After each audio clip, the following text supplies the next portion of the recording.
Salam alaikum la famille Mali kono ani Mali kokan an bɛ bɛɛ fo ka bɛɛ waleɲuman dɔn. On a balimakɛ bɛ ɲɔgɔn fɛ. Ras Balayira du l'homme tranquille depuis Paris. Tiɲɛ ka fɔ baara ka kɛ jamana ka jɔ. Hɔrɔnya walima foyi fɛn bɛɛ fɔ janfa an bɛ ɲɔgɔn bolo. Ka an kanubagaw fo. Mɔgɔ minnu bɛ an ka video ka aimer ka commenter ka partager. An ka foli belebeleba bɛ aw ye dan tɛ foli min na. N'an bɔra yen nɔ an bɛ ne yɛrɛ fa ka dugu fo Babunu Ɲamɛ a cɛ ani muso denmisɛnnin mabakɔrɔ ka bɛɛ lajɛlen fo ka bɛɛ waleɲuman dɔn ka tila ka ɲini Asimi Goyita fɛ a ka hakili to ne yɛrɛ fa ka dugu la. N'an bɔra yen nɔ an b'an ka tɔn fo n'o ye La Vérité kɛnɛ ye tiɲɛ kɛnɛ jɛma passe n'o présenté ye Tanti Jɛnɛba Kulibali ye ka n'a ka jama bɛɛ lajɛlen fo. N'an tɛmɛna ka bɔ yen nɔ an bɛ jigitugu masa fo Asimi Goyita cɛ kelen min nana ka ji di an ma ka kɛnɛya di an ma ka lakana sabati ka an ka sanu kɛ an ta ye ka an ka kɔɔri kɛ an ta ye ka juguw gɛn ka bɔ an faso kɔnɔ. Asimi Goyita de y'a kɛ an b'i kɔ fo saya.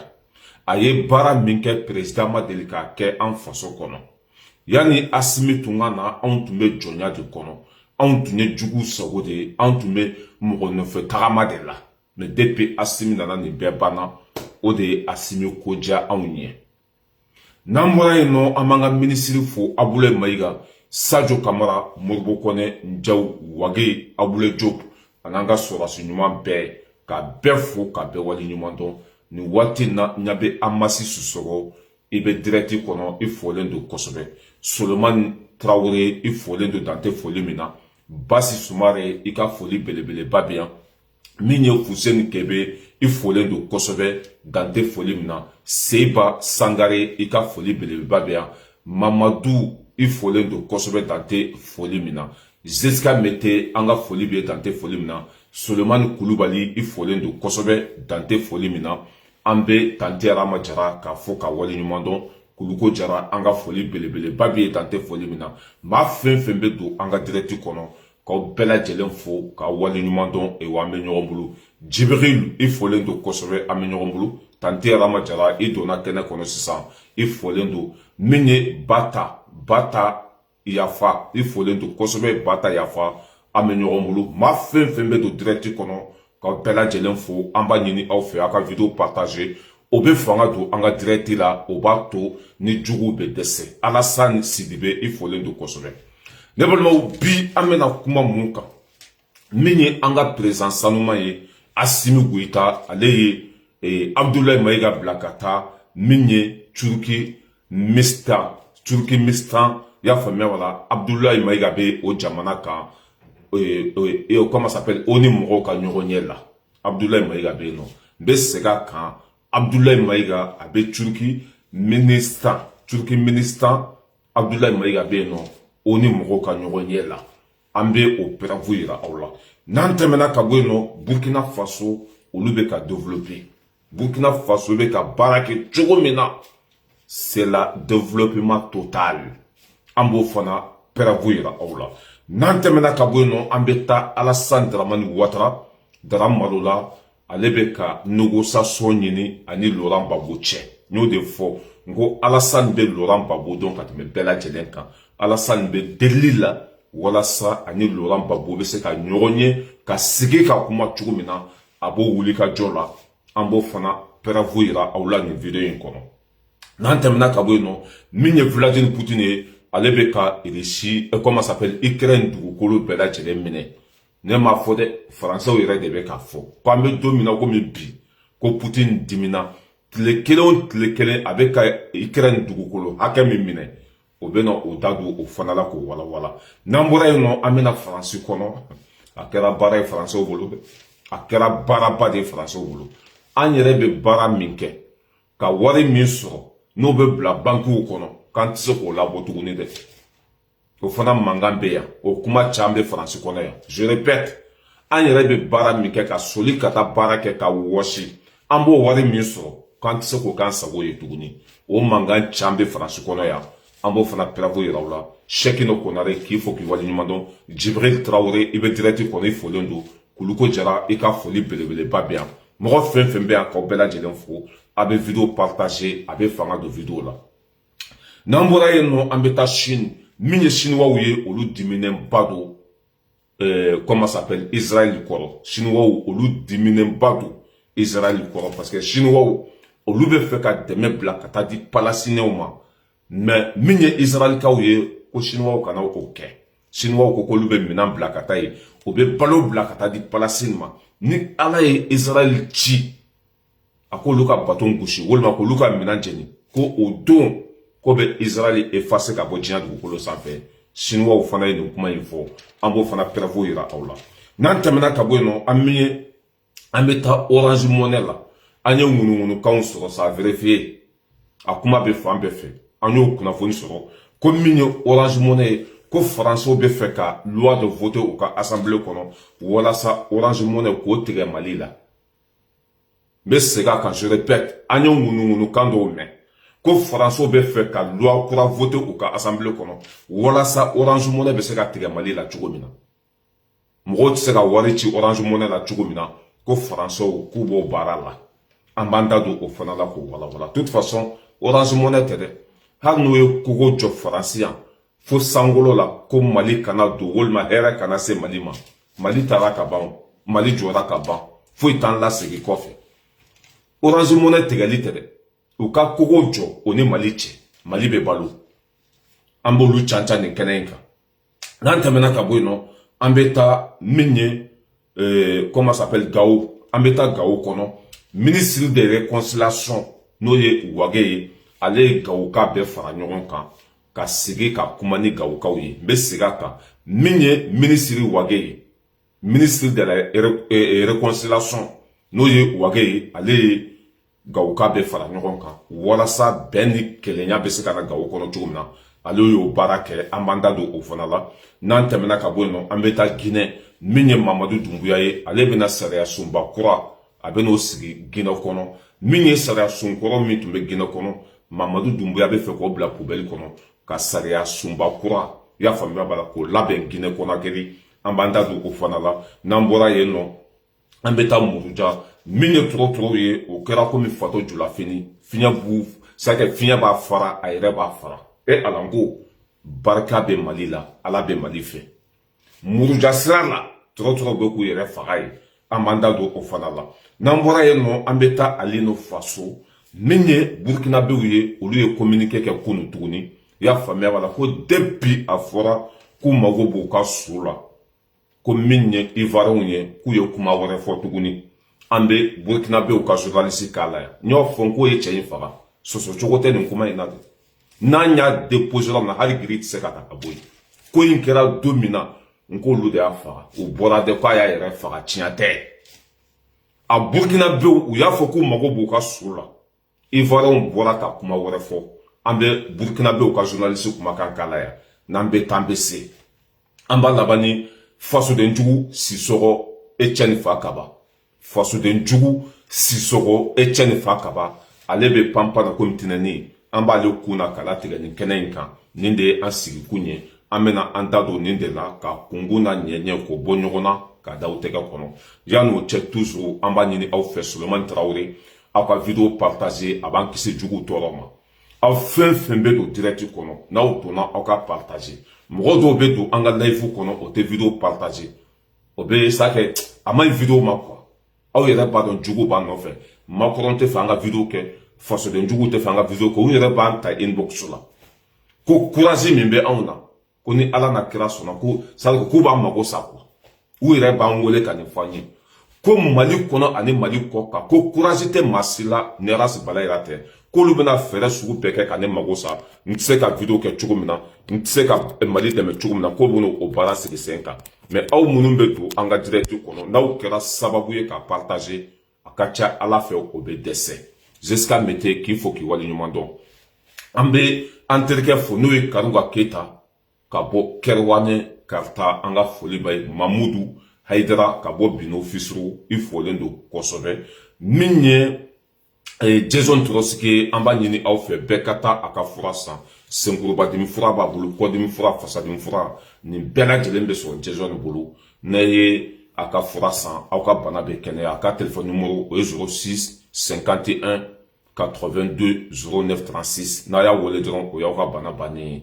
an b'a ɲini aw fɛ fana min ye ne yɛrɛ ka chaîne YouTube ye bɛɛ k'i abonné a sanfɛ n'i bɛ fɛ k'an ye YouTube sanfɛ i bɛ Lassana Bala sɛbɛn i bɛ n sigilen casquette rouge bɛ n kunkolo la i bɛ sɔrɔ k'i digi abonné kan c'est parti an bɛ don an sigikun kɔnɔ an b'a fɔ aw ma ko bi ye mercredi ye le 6 août 2025 bi ye mercredi ye le 6 août 2025 min ye Assimi Goïta ye jigitugu masa a ye Abdoulaye Maïga ci ka taa Nations-Unies mɔgɔw ka ɲɔgɔn ye kɛnɛ kan dugu min tɔgɔ ye ko Turquie comment ça s'appelle Turkmenistan i y'a faamuya b'a la Abdoulaye Maïga tun bɛ o jamana in kan jamana in irisi jamana dɔ don mais olu y'u ka yɛrɛma hɔrɔnya ta a bɛ fɔ dugu in ma ko Turkmenistan Abdoulaye Maïga tun b'o kɛnɛ kan a kumana an b'a kumakan k'a la a ye faso kunna wolo tuguni a ye faso segin a danbe kɔnɔ ale bɛna bila baara fɛn fɛn na a b'o baara kɛ fo ka se a dan na cɛw bɛ Mali kunna bi Mali bɛ cɛw bolo halalaw bɛ an ka jamana in kunna u mana bila baara fɛn fɛn na u b'a kɛ fo ka dɔ fara a kan a Nations-Unies mɔgɔw ka ɲɔgɔn ye kɛnɛ kan Abdoulaye Maïga ye kuma daminɛ ni min ye o de ye capitaine Ibrahim Traoré ani Abdraman Tchani ani Assimi Goïta olu de ye n ci ka na nin kɛnɛ in kan laɲini fila tɛ Mali la bi ni développement tɛ Mali Burkina Niger an bɛ fɛ ka développer sanu b'an ka dugukolo duguma lithium bɛ yen uranium bɛ yen an bɛ fɛ i y'a faamuya b'a la an ni kodɔnnaw hɔrɔnw i y'a faamuya b'a la danbetigiw an bɛ fɛ an n'olu ka baara kɛ ɲɔgɔn fɛ Mali dayɛlɛlen don bɛɛ ye partenariat gagnant Abdoulaye Maïga y'o kuma fɔ ka tila tuguni k'a fɔ k'a bɛ Guinée Conakry fo a bɛ Togo fo a bɛ Mauritanie fo don min na Nations-Unies mɔgɔw ye gɛlɛya ta ka ɲɛsin anw ma ka tɔɔrɔ ta ka ɲɛsin anw ma ko Burkina comment ça s'appelle Guinée Conakry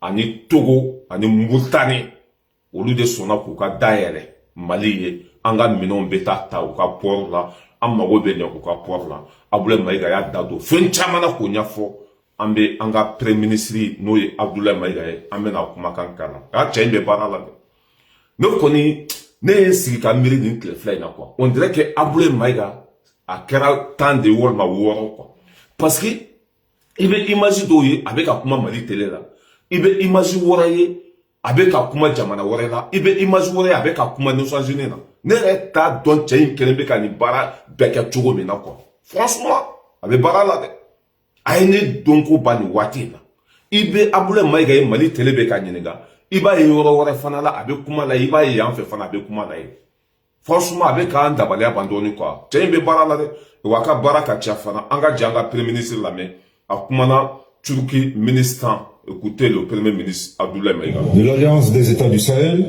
les excellences le capitaine Ibrahim Traoré, président du Faso, chef de l'État, le général d'armée Assimi Goïta, président de la transition, chef de l'État de la République du Mali, président de la Confédération AES, et le général d'armée Abdraman Tchani, président de la République du Niger, chef de l'État. Je voudrais ensuite exprimer, au nom des États membres de la Confédération AES, ma profonde gratitude aux autorités turkmènes pour l'accueil bien chaleureux et l'attention particulière dont nous faisons l'objet depuis notre arrivée dans cette belle ville d'Awaza. La Confédération des États du Sahel, entourée de 11 pays voisins et côtiers, couvre environ une superficie de 2 800 000 km² et compte environ 75 millions d'habitants, majoritairement jeunes. Elle est riche de ses terres fertiles, de ses cours d'eau, de ses sources d'énergie, et constitue l'un des plus grands réservoirs en ressources minières du monde. Toutefois, les trois États de l'Interland cumulent bien malgré eux une grande partie des défis communs aux pays en développement sans littoral, tels que les coûts élevés des transports et les délais d'acheminement allongés.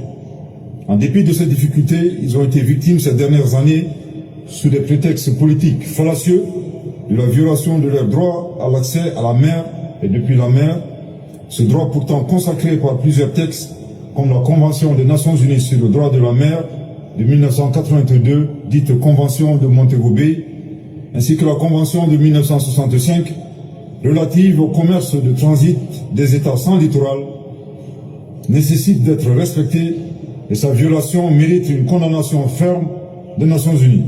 C'est le lieu de remercier la République de Guinée, la République islamique de Mauritanie et la République togolaise pour avoir constamment maintenu leur solidarité avec nos pays en gardant leurs frontières ouvertes. La Confédération AES attend du groupe des PDSL une solidarité agissante, y compris en veillant au respect des textes et des principes internationaux. Nous devons donc... Be Allah joyan vidéo kadja. Nous combat be jouer dron ambe chia. Nous devons tinya fo kafetigi ka buru jala nyemi. Kana dan janya made. I kungolo ka maka kabakolo. Pambe toro min kono kon ne sanjini mo ka toro do.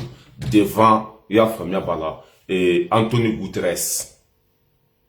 Nos Angeles président Antonio Guterres portugais la race min be nos Angeles kuna abule maiga ya démonter à civile ngache chawbe jamana yin kuna jamana yin abe chaw bulu abule maiga bla la bara fenfena aya ke fo ka satana ay min fo keneka ko Mali Burkina Niger amma go be développement de la anyo fere sigi 5 ans ambo bara fanala la nyine flata na no kote sanu banka dugukolo duguma lichom saka ala yare suku be dama kwa kwanga dayele londo be surtout Turki ministan ko ala ye dona duluma ala ye horonya duma ala ye dambe duma ku be fe ani Turki ministan fle dugu menade Mali ko kambe fe anu ka baraka no fe parce que fana ka jamana c'est très développé avec les sites de Colombie ou ka yere ma horonya ta ka kla ka Mauritanie Guinée Conakry Togo kaufu minye no sanjuni o yambali ko jila kanga here besunya ka toro sugu belase ama ko ni jamana sabaye o yanku dogonuye kanku koroye kanke fembe ka dayele ani nyoronche kanga foli buye merci beaucoup Abdoulaye Maïga amenyoron bulu ni tumake Mali premier ministre si ça tumba sur ko antiga ma pante ni tumake Mali premier ministre si ça tumba sur toro banka depuis que la premier ministre ngache bara wanya kay courant tege bana jamana be ka développer amenyoron bulu arbi amba nyini fe e ka bara nyuma ke doro angata bara nyuma o de te manifin janfa bara nyuma de bato ni mo be daila bara nyuma de bato ni confiance be na ay bara nyuma ke doro angata tanga be ka ke fana abe Abdoulaye Maïga amenyoron bulu nan temena kabuino la famille ambeta Burkina Faso Madiba Diawara il faut le dire. Merci pour l'étoile. On va partager quoi. Moi, que ça va nous partager maximal. Sur le bi, voilà, il faut le dire quoi. Partager. Minye Burkina Beyo, au lieu de barake churumina, obligatoire Burkina Beyo. Je répète, Burkina Beyo beka barake churumina, obligatoire Burkina Beyo développer. Nde la ka fonga kuma konoya, ama miel. Nkoni asimi ne nous faire Malika Sanuya, Malika Djeya.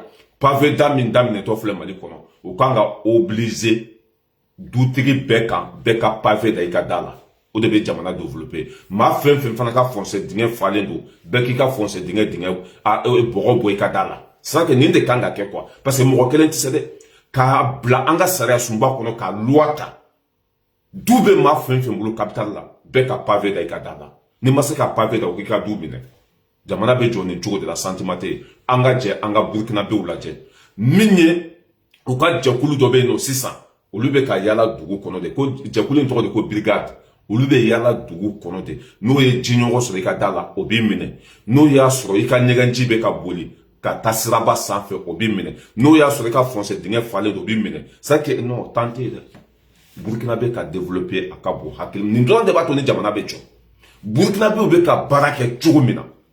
Non, c'est fini. Burkina Djora Kabampe au Koulouko Djara. Regardez l'image. Imaginez franchement, je suis fier de Burkina Be Wallahi. Obeka Baraka Tchoumna. N'endurons la solution. Ah, la djed, aïe, imagine la djed.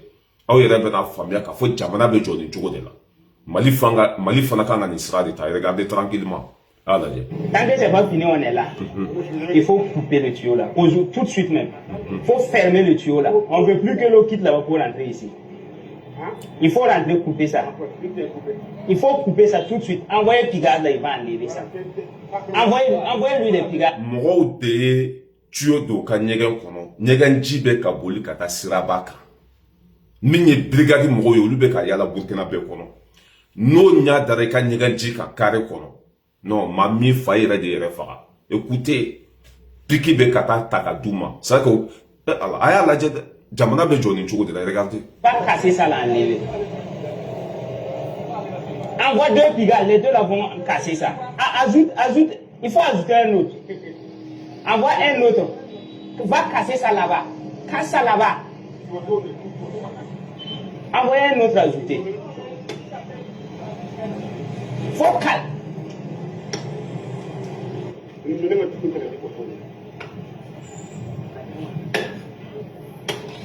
Regarde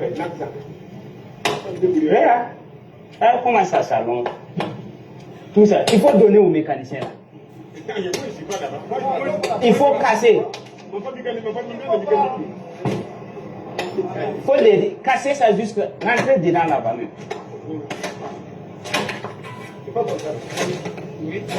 Tirer ça à l'intérieur là-bas. Enlever ça depuis l'intérieur là.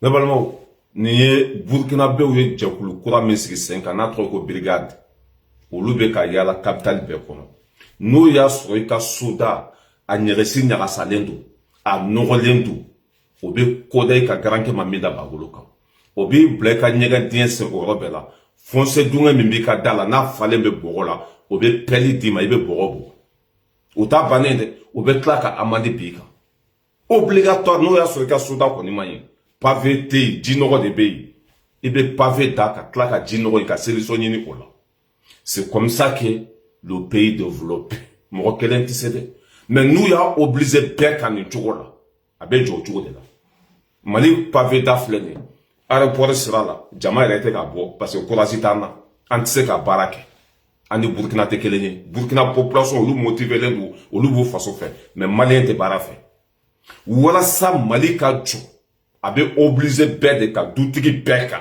bɛɛ k'i ka soda labɛn jamana bɛ jɔ nin cogo de la burkina bɛɛ b'a dɔn k'a fɔ ko minnu filɛ pavé da la o kelen tɛ se o ye jɛkulu sigi sen kan jɛkulu bɛ ka yala bɛɛ ka da la n'o ye ɲama sɔrɔ yen nɔ o bɛ gaɲɛ ta k'i cancan n'o ye jinɔgɔ sɔrɔ yen nɔ o bɛ piki ni pɛli d'i ma i bɛ dingɛ sen jinɔgɔ bɛ taa o kɔnɔ i bɛ tila ka wari sara jamana bɛ jɔ nin cogo de la an filɛ faransi min kɔnɔ taxe d'habitation kɔrɔ ye mun de ye taxe d'habitation wari de bɛ minɛ mɔgɔ la diyagoya k'i ka soda k'a labɛn ampoule min bɛ mɛnɛ ye ascenseur min bɛ ta hali sake ni so dir'i ma location na faransi kɔnɔ yan o bɛ comment ça s'appelle o bɛ charge min fara kan charge min bɛ fara kan o bɛɛ bɛ kɛ k'i ka soda de dilan ascenseur o poubelle o bɛɛ bɛ kɛ ka o de labɛn c'est comme ça mais anw fɛ nin tɛ yen burkina filɛ ka sira min ta a bɛ jɔ nin cogo de la an b'a ɲini asimi fɛ u k'a don an ka sariya sunba kɔnɔ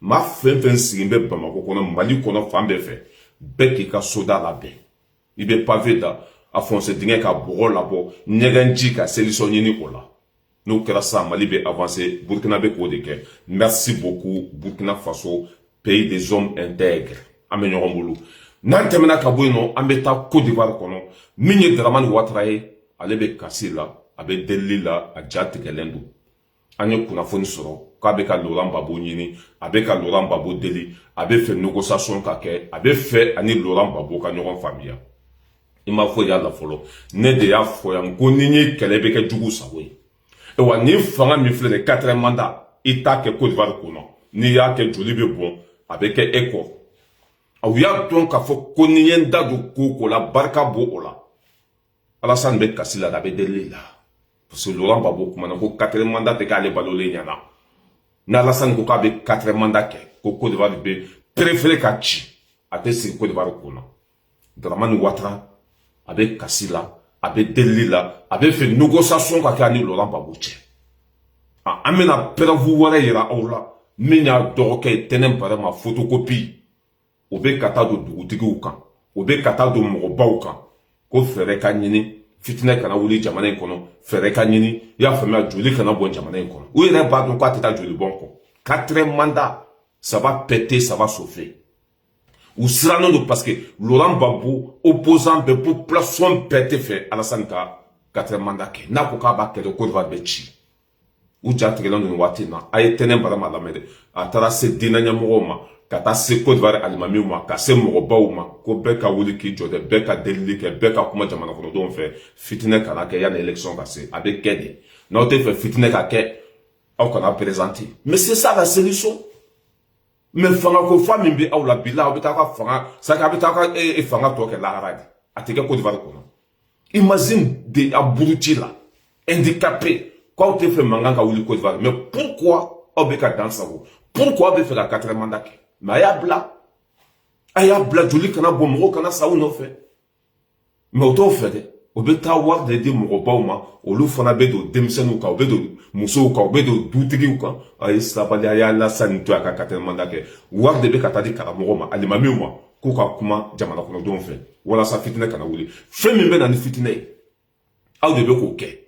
Femi be na ni joli boy aw de be ko barake. Mais pourquoi auto toyi? Pourquoi auto tabla? Menga chaka bo hakili mako. Aka bo hakili ma me ala ta yere soso 4e mandat yi avec un soudeka. Aye tenen barama la me photocopie ala me. Ni mo bora yere fay. O te jula kan fani te. O te kuma bamana kana foni mago ba na domina. Nu buka intérêt no fe domina. O bu yere ke anyo me nu ye fanga solo. Ite sake nere tunta do wala sa na do ko be jula ka me. John de la nous kumato jula kana. Mais ça va chauffer, ça va péter. Ou bien qu'on m'a dit que vous êtes andoye. Alassane de roquette tenem vraiment. Abe bamananka abe jula ka me katemeneka. Écoutez, nous ça que nous mago buka intérêt là. Ha sunguru ba tete moka. Nous mago buka intérêt là. Ha sunguru ba. Ni sunguru ba fana ba mago no fait. Abe son ko bema. Aba madji abi ça que écoutez. Abe na kuma chumna. Ay tenem vraiment la me. Kaseyoro dora. Foribo tigile taye ni di sagare. O ministre ni bea. Mi o ministre ni bea. Leta Chorobalo. Eleta Chorobalo be oluye. No kera nyamoye kaba. No kera nyamoye kaba. Alna kera ndo. Alna leka koroni dowe. Nyamoye kaba. O kera nyamoye kaba. Anga bonya daso. Anga bonya lasoma. Kafunya nako anubota blali. Kafunya nako abota blali ra. Ah, kuma kadi. Ande se ka foike. Ande se ka foike. No roma soro. No roma soro mana mina. Soro imna jajima. Soro be mla chodi. Kadro kani. Dugo ke anye. Ka yini fana. Ka yini fana. Olumu yo anfawe. Olumu yo anfawe.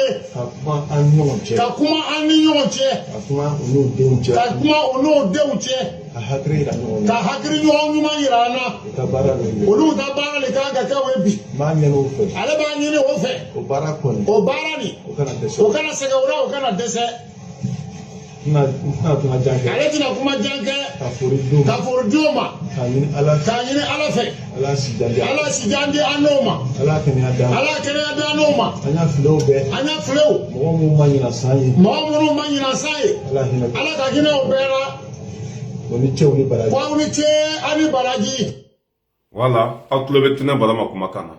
Nous boka intérêt no fait. On veut faire formité julaka yere. Amma delika julaka men ndako. Ko dugu tigu ni almamu ni karamogo. Ko ba ni fait. Bembe se ka sabati evara on ni nyonte chogna ko ko barake. Ko ka barado.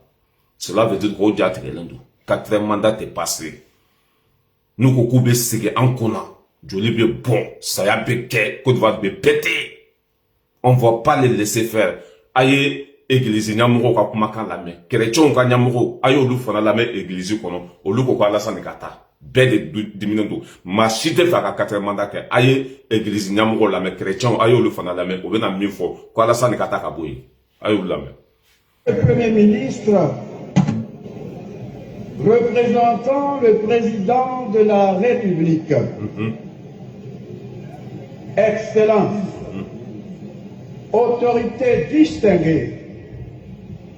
Aw nya be gonjigi ba misigile na gonjigi ba yi fimante ba yi misigile fle o de Alassane ka premier ministre a fle na église de kono église nya mo be na ti de lasama ka fa ka président ka ta kana fanga nyini aye ni la jede ni de Alassane ka premier ministre gonjigi ba misigile fle fa ko sigi jelendu o de Côte d'Ivoire premier ministre a fle na église de kono église nya mo be na ti de doata kono ka fa Alassane ka ta akana 4e mandat ke aye église nya mo la me Prêtres, religieux et religieuses, chers frères et sœurs dans le Christ,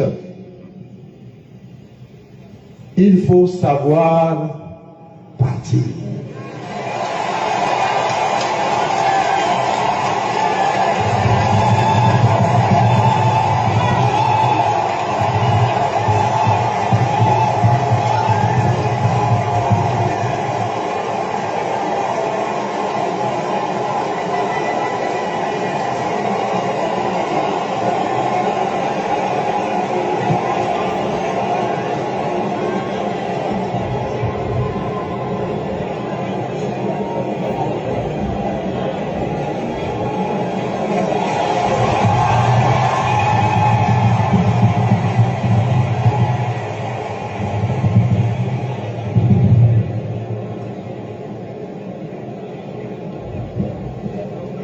Quelqu'un a dit un jour ceci, que je cite.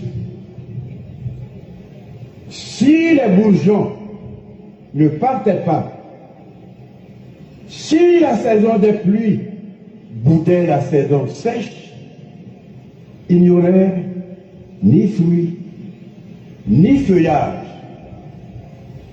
Jésus lui-même a cru bon de dire, il vous est utile que je m'en aille.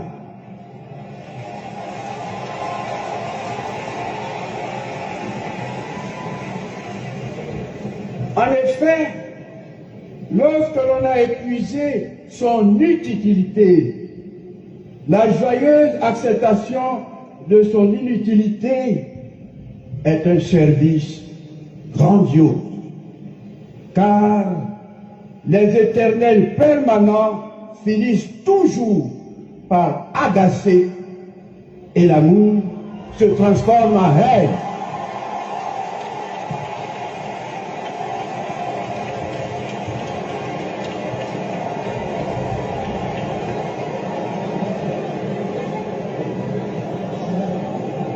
Il faut donc savoir partir. Des fois, église kono, premier ministre sigilen be ko Alassane Kata kana fanga ɲini. O kuma fɔlen a bɛnna église bɛɛ ma. Ma fɛn fɛn bɛ église kɔnɔ bɛɛ ye tɛgɛrɛ fɔ église ɲɛmɔgɔw kɔ. A bila waati la. Kana to joli ka bɔ i nɔfɛ tuguni. A bila, ni ma bila, ils sont déterminés. Ɲɛ kali Ala la saba pété. An ka Laurent Gbagbo lamɛn, a bɛna min fɔ. A ye Gbagbo lamɛn, a bɛna min fɔ. Écoutez Laurent Gbagbo, a bɛna min fɔ. N'a ma bila man ɲi, ɲɛ kali Ala la, n'a ma bila man ɲi, a ye Gbagbo lamɛn. Tu veux faire ton quatrième mandat? Quatrième mandat? Est-ce que c'est vrai ça? Ou bien est-ce que j'ai mal entendu?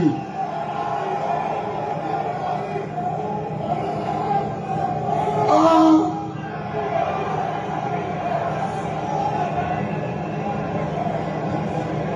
Ah!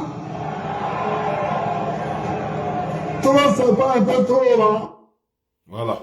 A bɛ nin sɛbɛ dɔn. Cɛ min filɛ kuma la a bɛ nin sɛbɛ dɔn. Laurent Gbagbo ka vidéo wɛrɛ bɛ yen, a y'o fana lamɛn. Tu veux faire le quatrième mandat, pourquoi? Où tu vas avec le quatrième mandat?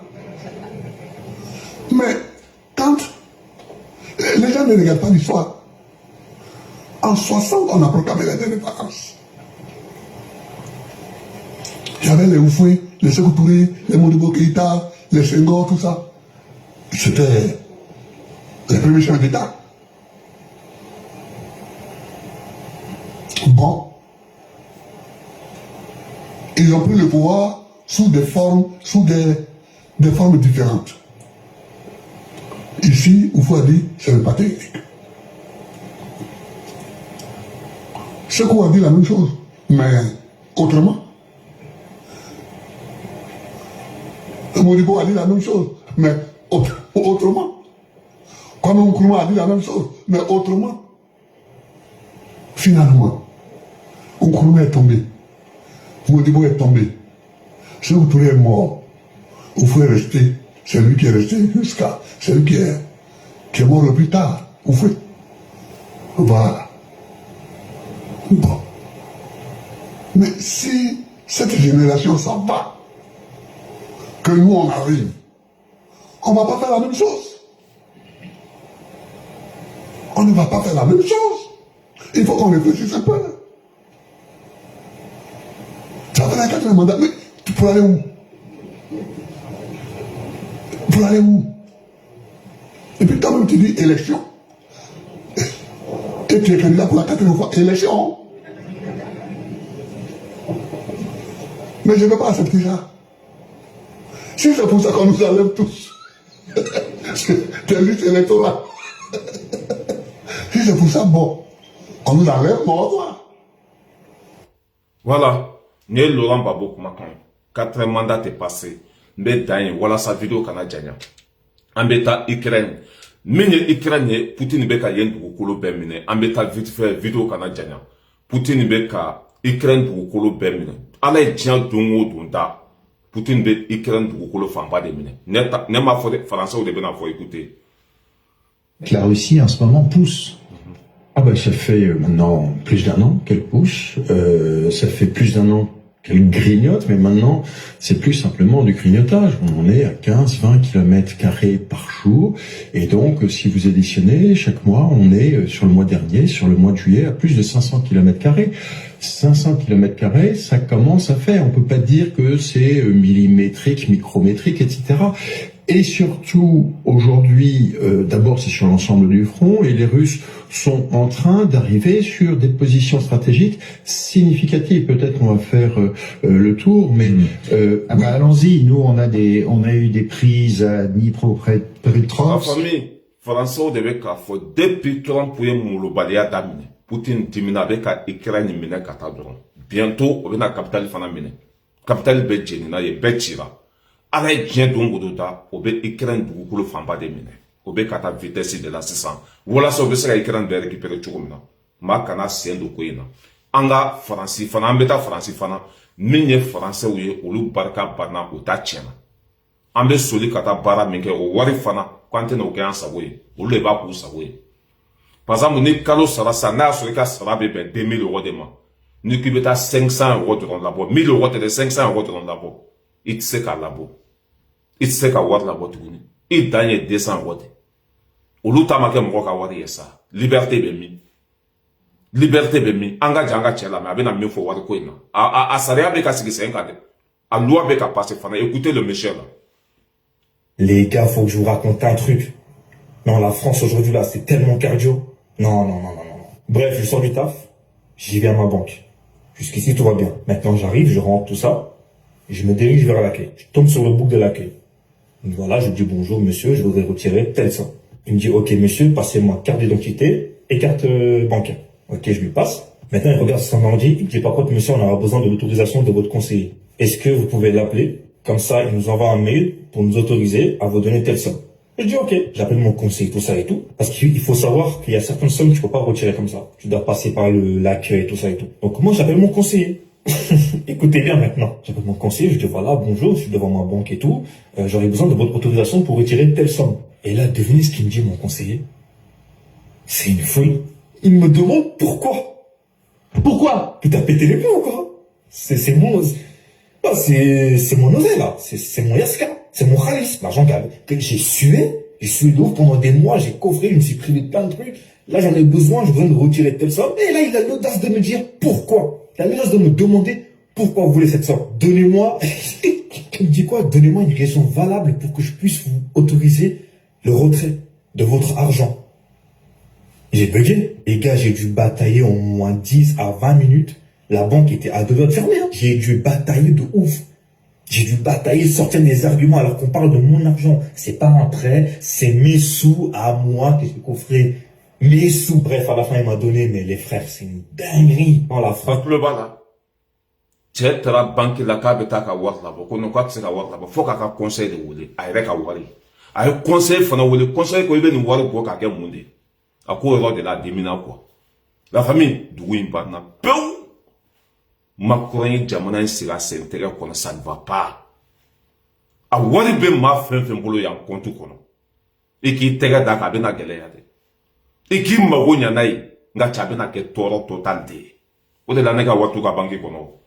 kalo be sa dɔrɔn b'a bila ka taa Mali la dɔrɔmɛ kelen k'o sɔgɔlen a tɛ n bolo yan banki kɔnɔ BDM filɛ nin Kiɲankuru BMS filɛ nin comment ça s'appelle Père Lachaise ne ka wari tɛ bila ka compte kɔnɔ dɛ i yɛrɛ halala wari ni k'i b'a kɛ min ye bi i tɛ se ka k'a ye i tɛ se k'a labɔ banki dɔ kɔnɔ kuma i ka taa dun quoi walima i k'a k'i sago ye o banna pewu wa o loi fana passera cela veut dire que c'est fini wari i yɛrɛ ka wari k'i tɛ se k'o labɔ même 500 wari tɛ se k'o labɔ n'a sɔrɔ i bɛ fɛ ka wari labɔ ka taa fɛn dɔ san ni wari jɛ ye o si tɛ marché tuguni ko sugu kɛlɛ bɛ yan tɛ wari mugu man ka circuler dɛ n'a circuler tɔrɔ b'a sɔrɔ dɛ u bɛ nin k'a bɛɛ wuya u bɛ fɛ k'a ka wariw bloquer banque kɔnɔ ka baara kɛ n'a ye parce que wari t'u kun u mago bɛ économie na n'an bɛ taa an bɛ se fɛn bɛ yɛlɛ aw la ɲin tɛ fɛn min t'a kɔnɔ an bɛ tɛmɛ ka bɔ yen nɔ an bɛ taa Chine min ye Chinois ye olu ye kangari da Israéliens ye Israël Chinois ye kangari da olu ye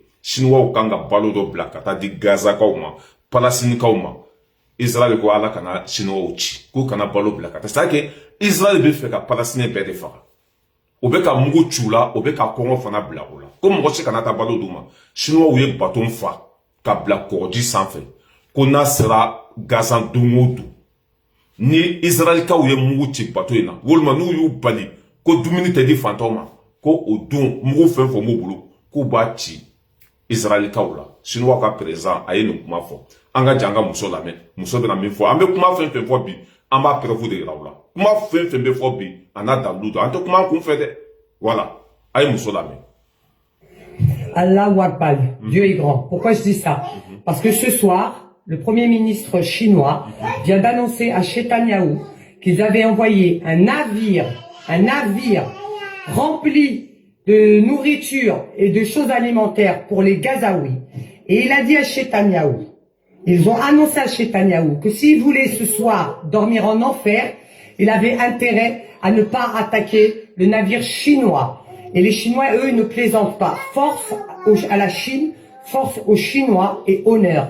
Parce que c'est le premier navire qui vient d'annoncer, c'est le premier pays qui vient d'annoncer l'envoi d'un navire, un convoi humanitaire pour les Palestiniens et la Palestine. Et de surcroît, il a précisé qu'il allait forcer le blocus israélien. Et que tous les navires israéliens, les avions, tout ce que vous voulez, ils avaient intérêt à ne pas le regarder. Parce que s'il s'en prenait au navire chinois, c'est-à-dire qu'il attaquait la Chine. Force à la Chine, Inch'Allah, que le bateau arrive. Merci beaucoup. Moussouka Kumako Netanyahou, à tort de oui quoi. Netanyahou, Israël Premier ministre Benjamin Netanyahu, Moussouka Woloko Netanyahou. Ah, Chinois ouye balo blabe srala. Konou magara aleka balo la. Kobe Israël bombardé. Ambe Chinois ou foko wali nyumando bana jugo fora jugo ye. Nan temna ka bueno anyo kuna foni so ko minye Orange Money. Ko François be fait ka loi de vote ou ka assemblée kono dogo ni dogo la. Wala sa Orange Money ou be se ka tege malien na jugo mina. Malien kana wari ci Orange Money la tuguni. Orange Money kana ci tuguni. Parce que asimi nuni ye sariya kura min sigi sen ka no ye muga ye abeka here la se malima. A fen be here la se malima. Olu t'o fɛ sinon Orange Money mɛnna u ka sonyɛni n'u ka bengali la o m'a fɔ k'o b'a tigɛ o min ye Orange fana ye o mɛnna u ka sonyɛni n'u ka bengali la o m'a fɔ k'o b'a datugu mais pourquoi bi o b'a la k'u bɛ Orange Money datugu parce que Assimi mugan sigi sen kan a bɛ ka dɔ fara Mali économique kan an mago tɛ Faransiw ka dɛmɛ la tuguni walasa o fɛɛrɛ ka dan sira la o fɛɛrɛ kana kɛ tuguni an bɛ ka mugan min minɛ o kana marché tuguni o kana passé tuguni k'u bɛ fɛ ka Orange Money datugu ka Orange Money k'a tigɛ ko Faransiw b'o baara la u bɛ fɛ k'o loi fana voté u ka assemblée kɔnɔ an bɛ min f'u ye depuis sa mana kɔlɔnda ɲiginnen don o mana fɛɛrɛ fɛn fɛn tigɛ Ala bɛ bɔda di Mali ma parce que Mali bɛ sira min kan Ala ka sira don an ma maa fa nɛnɛ an ma mɔgɔ ba nɛnɛ an ma bin mɔgɔ kan an ka sɔrɔdasi ma se ka jamana kɔnɔ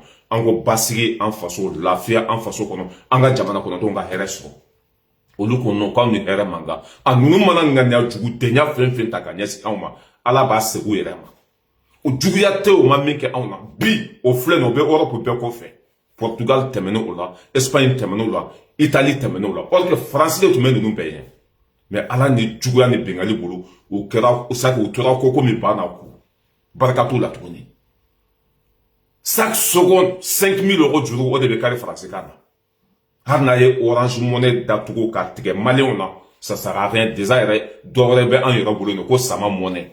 Oui, Mali est Sama Money. Nous, Orange Money d'Atogo Ame Warichi Ola. Année à fois, on a vidéo qu'on n'a même pas 2 mois.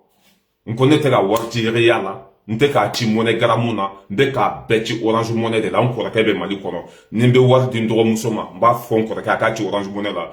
Nga foro, gardien, n'embe war chama Orange Money, mfa ka balo, mba beti Orange Money de la, wala sa jamana beseka wari soro tugomina. Nyo kuma minfoya, ou klo dara ufanaka, kube na Orange Money tege. A Canada nga Orange Money tege de. Orange 16 mimbe Mali kono, aya bote katanaye. Ala be boda waradi Malima. Neflenye, samedi ni dumasi. Ndona faye be kono. Ko beka 5 €, di. Ambe domina ko mpi. Minye 1140 € obe mbolo. Bientôt mena 1 million soro. Malien dum ka faso kanu nuka chesiru bolo. Na ye Orange Money datu ambe ya. Ambe do malien be kanya bebe de media ma blaka de di en faso ma. Chesira tseka datu sa faut tseka Mali bali joli labi. Faut tseka Mali bali joli labi. Nous Orange Money d'Atoura Slaworebe. À sa vérifier, anya kuna foni de son. Abisa ke tiɲɛ don, abisa ke tiɲɛ tɛ. Mais en tout cas, mɔgɔ bɛ kuma fɛn fɛn fɔ kɛmɛ kɔmɛsi laban sɔrɔ, hein, 99 ye tiɲɛ de.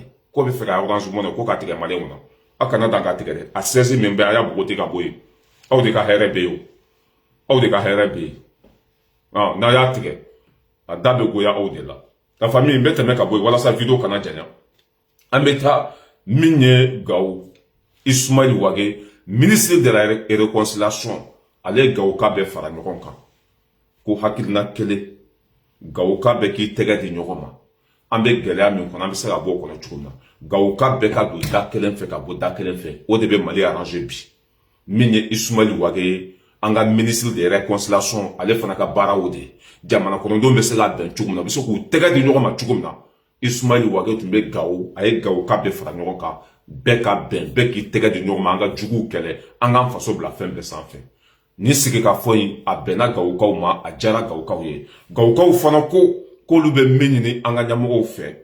Ko min ye, i y'a faamuya b'a la, sira dɔ be bɔ Gaou ka taa, comment ça s'appelle, Sévaré. Sira dɔ be bɔ Gaou ka taa Sévaré, k'a sira tiɲɛnen don, k'u bɛ fɛ jamana ka dilan. Ismaël Ouagé ko problème t'a la, a b'a ɲɛfɔ an ka ɲɛmɔgɔw ye, solution bɛ se ka sɔrɔ o la cogo min na.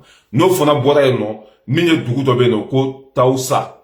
A Tawusa, i y'a faamuya b'a la, a ko o sira fana, o bɛ fɛn, o sira ninnu, non, baraji dɔ bɛ Tawusa quoi, voilà. Ko baraji dɔ bɛ Tawusa, k'o bɛ fɛ o fana ka dilan. Gaoukaw ye min fɔ, o don sigi ka fɔ la. Ismaël Ouagé taara a ɲini Gaoukaw bɛɛ fɛ ko u k'u tɛgɛ di ɲɔgɔn ma. Mali bɛ se ka basigi cogo min na, maliyɛnw bɛ se ka bɛn cogo min na, an bɛ se ka juguw kɛlɛ cogo min na, an yɛrɛ dama ka bɛn. A taara o sigi ka fɔ min na, o tilalen kɔfɛ Gaoukaw fana ye min ɲini jamana fɛ ko sira dɔ bɛ bɔ Gaou ka taa Sévaré, k'a sira tiɲɛnen don, k'u bɛ fɛ a sira ka dilan.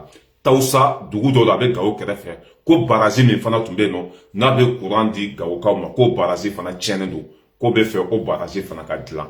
Ismaël Ouagé ko problème foyi t'a la, a bɛ na nin ɲɛfɔ an ka ɲɛmɔgɔw ye ani Gaoukaw u farala nin de kan.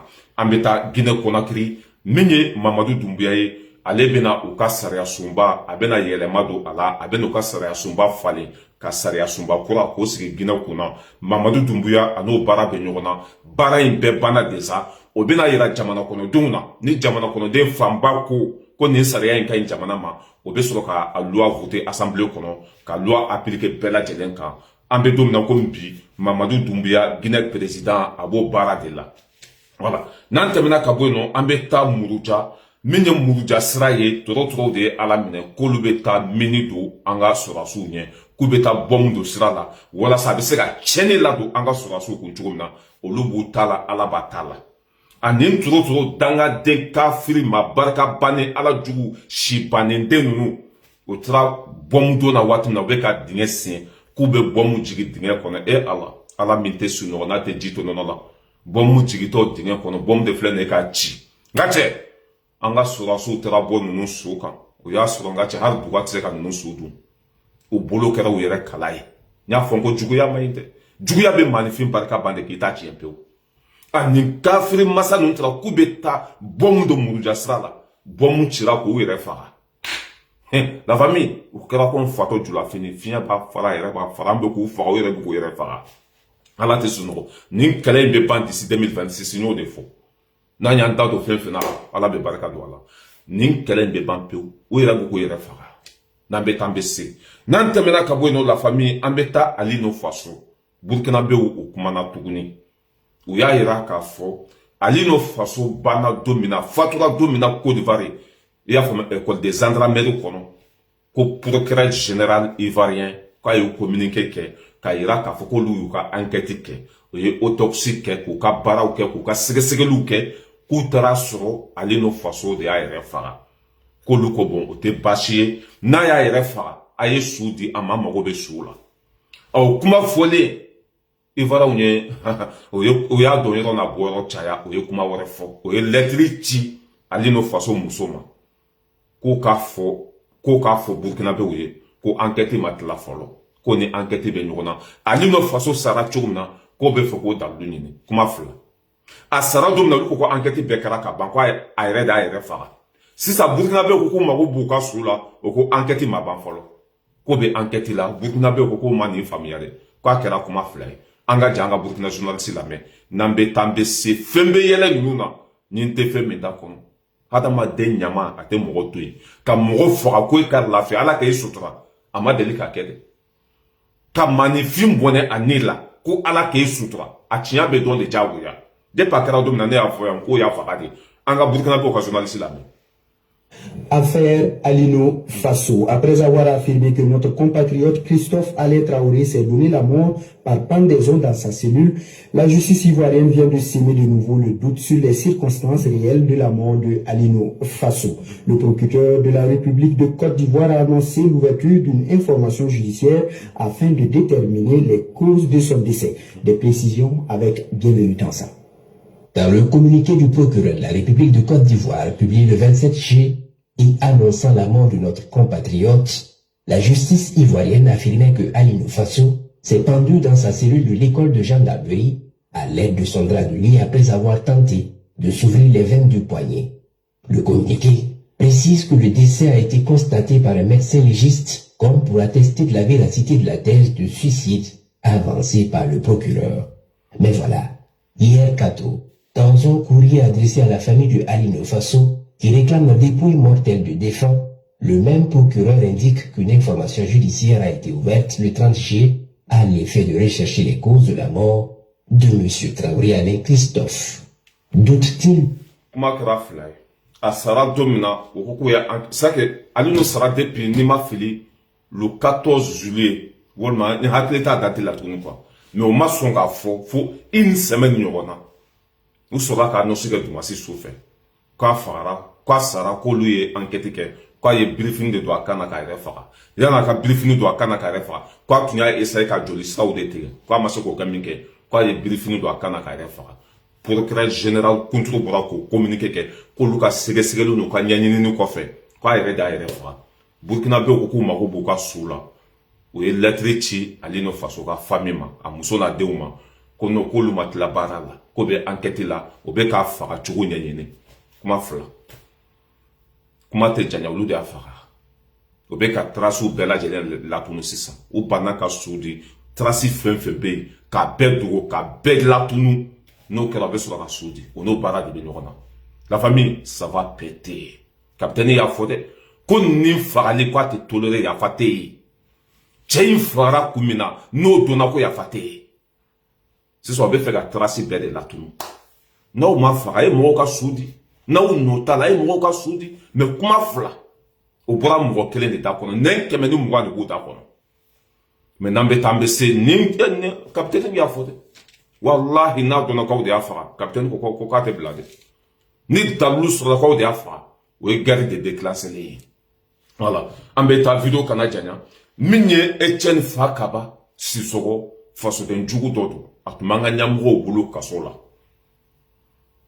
awulu ya do kasola ya famia bala ay ni ma fla sankele nyon ke wolma sanfle abole ay jakulu do sigi 5 ans jakulu inta to ereton ko lumina plenty do asime nunu kama ko parce que asime 5 awore suma ka di ayrema a y'o kɛ k'a to Mali kɔnɔ Assimi ninnu ma sɔn ka sira datugu n'a ye nin kasoladen sugu ninnu bila a kana a ye garde dɔ bila o ka da la quoi k'u surveiller o kana boli a ye o baara kɛ k'a to Mali kɔnɔ ka jɛkulu dɔ sigi sen kan ka plainte don Assimi ninnu kama min ye an yɛrɛ faso ye an faso kɔnɔ ka plainte don ye a tora o de la sa a b'a dɔn k'a fɔ kisi cogo t'a la a bɔra duguma sira fɛ ka boli ka na yɛrɛ sɔrɔ faransi sisan a bɛ ka kuma RFI de la o mɔgɔ kelen in tuguni a tun ye jɛkulu min sigi Mali kan ka nin baara jugu sigi sen kan a bɛ k'o fana kɛ faransi yan min ye comment ça s'appelle Union africaine ye plainte taara don olu bolo CEDEAO a ye plainte don ye ka plainte don Nations Unies fana la ko Assimi bɛ ka sariya sɔsɔ k'a bɛ ka baara min kɛ ko Mali constitution ma jɛn n'a ye maliyɛndenw fana t'a fɛ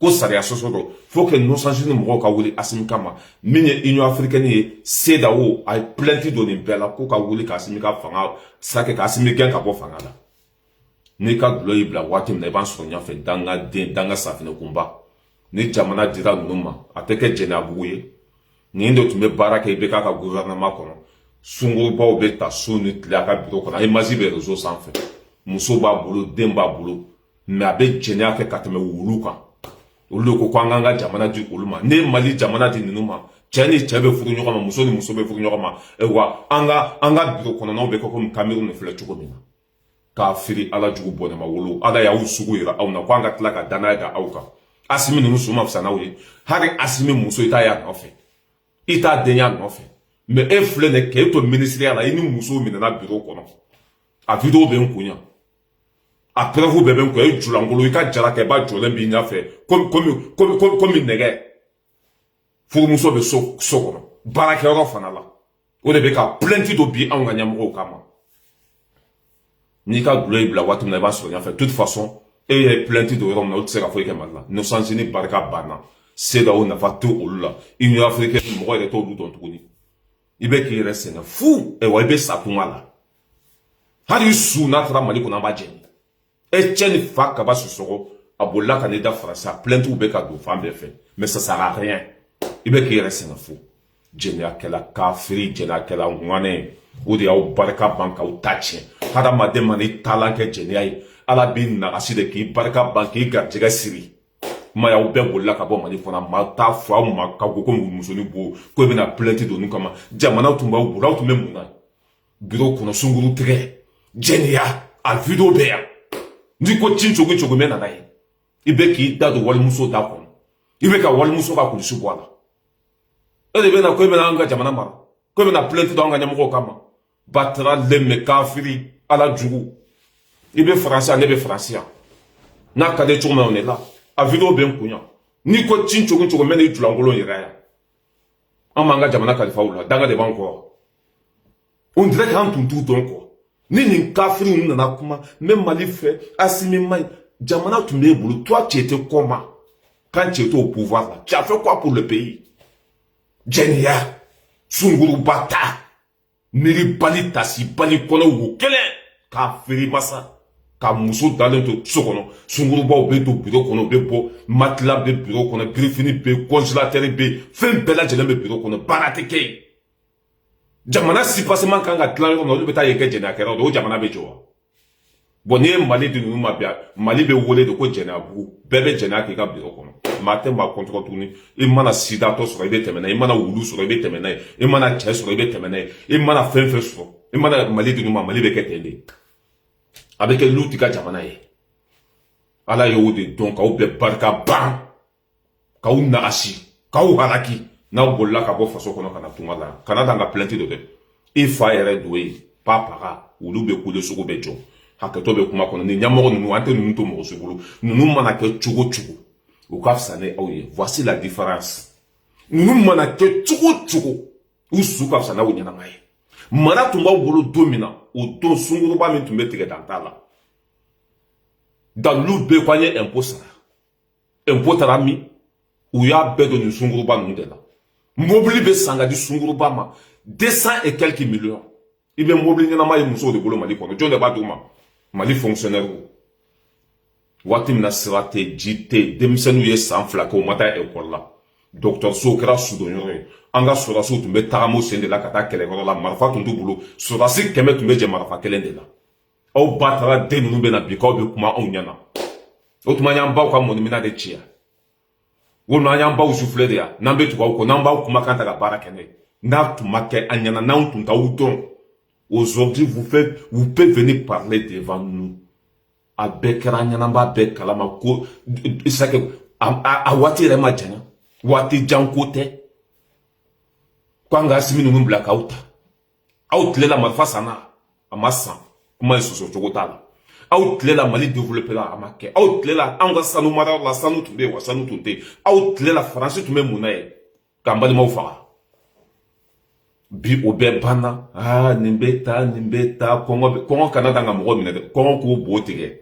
Jamana te développer na masenge. Jamana site joni ni jamana kondo mato. Mate here solo kasolo masenge. Ni même peresoma ko jibe wol ma bajibe troisième point beti refli nous on a rien à foutre on va se patienter dans la demu nous fleko nous mai ni nous bola wetla ka nimisa on fait présent simana nous ye minga nous matla ka nimisa présent min tunye lâcher ka te mali présent beka jugu sago ka te mali présent beka do bala ko lu nimisa on fait dans la débat ko dans la temps ko de nous besa fangala har na dana marfa sanima har na dana ga dugukule récupérer ma har na dana français ganima an be sanu nous quoi parce que nous ne bara mi kam de la ke ala ka hina u bela ka u beta chien ka firi den nous muso jugu den te foi wolo ni muso jugu te den jugu te